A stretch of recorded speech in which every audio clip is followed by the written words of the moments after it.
A few thoughts now on the election battle between Hillary Clinton and Donald Trump, their opposing perspectives, the vastly differing appeal of their visions, and the question of which we will ultimately trust to lead us, and the realities of our lives, what scholars will one day call American history. And history will be made over this next 100 days. It's already historic. The first woman to be the nominee of a major political party. No matter the rhetoric or the high political drama of this administration, this election will still largely turn on the economy.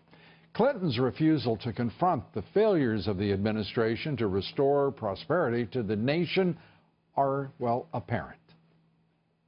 Now, I don't think President Obama and Vice President Biden get the credit they deserve for saving us from the worst economic crisis of our lifetime.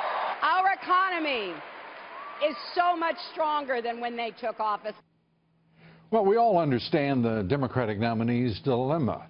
Voters are likely to hold her accountable for Obama's, well, enfeebled and inadequate leadership, reflected in the painful reality that 7 years after the recession, our economic recovery is the weakest since World War II. And today we learned the economy grew a disappointing 1.2% in the second quarter, far below economists' expectations and well below half the historic economic growth rate, a baseline of 3%.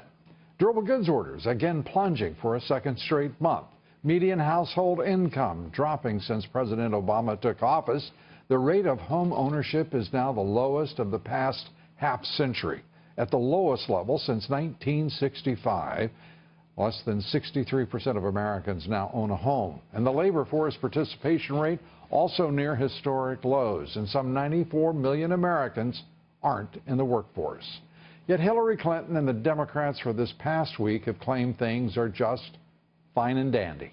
A claim Trump's vice presidential nominee challenged today. What we heard was more of the same. At least what I heard was a commitment to more taxes, more regulation, more government, more of the same failed policies that have landed our national government $19 trillion in debt. You know, the stakes really couldn't be higher in this election, and the choice really couldn't be more clear. The governor's right. Ours is an economy that appears to be in so many ways now threatened by stagnation, by the decline of our middle class, the loss of jobs, pay, and the persistent lower living standards that this administration tells us we must accept as the new normal.